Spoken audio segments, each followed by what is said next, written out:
Okay.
ಜಿಲ್ಲಾ ಮಟ್ಟದ ತೋಟಗಾರಿಕೆ ಉಪನಿರ್ದೇಶಕ ರವೀಂದ್ರ ಹಕ್ಕಾಟಿ ಅಂತೇಳಿ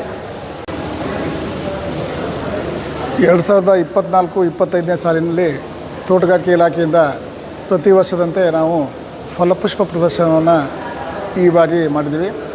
ಇದರಲ್ಲಿ ಮುಖ್ಯವಾಗಿ ಜಿಲ್ಲೆಯಲ್ಲಿ ವಿವಿಧ ತೋಟಗಾರಿಕೆ ಉತ್ಪನ್ನಗಳನ್ನು ಬೆಳೆದಂಥ ರೈತರು ಅವರು ಬೆಳೆದಂಥ ಉತ್ಪನ್ನಗಳನ್ನು ಇಲ್ಲಿ ಪ್ರದರ್ಶನ ಮಾಡುವಂಥದ್ದು, ಜೊತೆಗೆ ವಿವಿಧ ಅಲಂಕಾರಿಕ ಕುಂಡಗಳನ್ನು ನಾವು ತಯಾರು ಮಾಡಿ ಇಲ್ಲಿ ಇಟ್ಟಿದ್ದೇವೆ.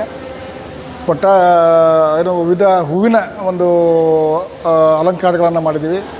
ಇಲ್ಲಿ ಮುಖ್ಯವಾಗಿ ನಾವು ಒಂದು ಗರುಡನ್ನು ಕೆಂಪು ಮೆಣಸಿನಕಾಯಿ ಉಪಯೋಗ ಮಾಡಿಕೊಂಡು ಗರುಡನ್ನು ಸಹಿತ ನಾವು ಮಾಡಿದ್ದೀವಿ.